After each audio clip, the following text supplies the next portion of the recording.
Take a break from your busy schedule and join Harold Sala for Guidelines, a 5-minute commentary on living. In 1953, Hank Williams was riding the crest of his popularity. Millions of people around the world voiced his praise and sang his country tunes. But Williams was far from a happy man. On his way to a stage appearance in Canton, Ohio, Williams slumped over in the back seat of the taxi he was riding in. Charlie Carr, the driver of the taxi, immediately turned and headed for the nearest hospital. It was too late. Williams was D.O.A., dead on arrival. Drugs and alcohol had dealt a lethal blow to his heart. And that night, the people, not knowing that Williams had died, filled the theater where he was booked to perform. As the stage manager made the sad announcement, a single spotlight fell on an empty stage, and the orchestra struck up his then famous song, "I Saw the Light." It was a kind of pseudo crossover religious song about light in the world. The sequel to the story is that only days before, Williams and Rosemary Clooney had been riding together, and Rosemary said, "Hank, let's sing." "What you want to sing, Rosemary?" She said, "Let's sing your song," meaning "I Saw the Light." The two of them began to sing together, and then Hank put his head in his hands and sobbed, "Oh, Rosemary, there just ain't no light. There ain't no light."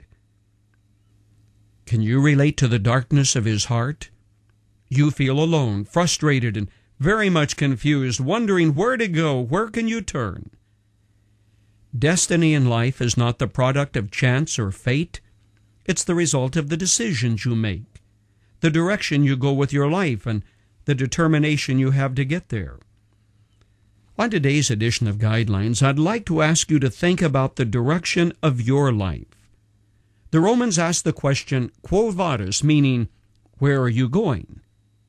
How would you answer? Long ago, Jesus said, "I am the light of the world. Whoever follows me will never walk in darkness, but will have the light of life." Now, if Jesus is the light of the world, then Williams desperately needed to know that. Many people, possibly you as well, can be described in the words of Isaiah 59, which say, "We look for light, but all is darkness. For brightness, but we walk in deep shadows. Like the blind, we grope along the wall, feeling our way like men without eyes." How do you know which way to go with your life when there are so many possible choices? Long ago, the writer of Proverbs said, "There is a way which seems right unto a man, but the ends thereof are the ways of death." And that, friend, you do not want. Two simple, clear guidelines promise to give you the light you need to get on the right path, the right direction with your life. Guideline number 1. You can discover personally that Jesus Christ is the light of the world that he claimed to be. He said, "I am the way and the truth and the life. No one comes to the Father except through me." You'll never go the wrong direction following his life and teaching. Here's guideline number 2. God's Word, the Bible, will give your life direction and purpose.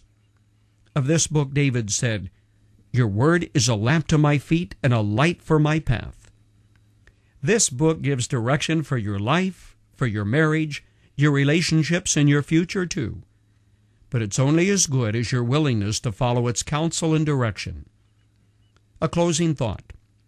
What do you do when you've started on a journey and you discover you've gone down the wrong road?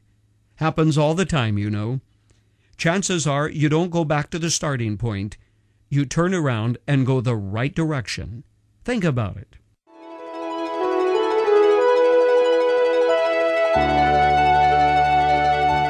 Did today's commentary connect with you where you are?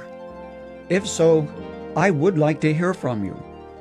Email will reach me at guidelines@guidelines.org. And I want you to know I keep confidence. I'm Dr. Harold Sala. You can go to our website and download what you've just heard or printed out.